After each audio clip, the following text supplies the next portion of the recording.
आज मुख्य समाचार कटिया प्रसंग सुप्रीमकोर्ट गला ओडिशा आज हो पारे शुणाणी। कटिया प्रसंग में हाइकोर्ट यथाशास्त्र मामल कला एणिकी सबुदिन खुली पारे श्रीमंदिर।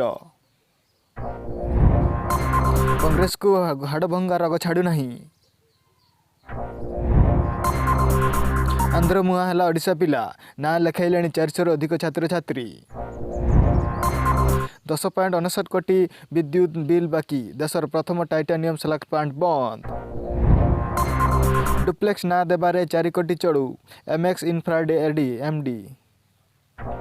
सेना निवृत्त आईएनएस विराट को आउ भांग नहीं कहले सुप्रीमकोर्ट।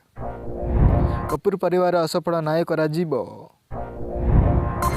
द्वितीय टेस्ट नबीद बाद पड़ा पर सुस्थ हो अभ्यास आरंभ कले अक्षय।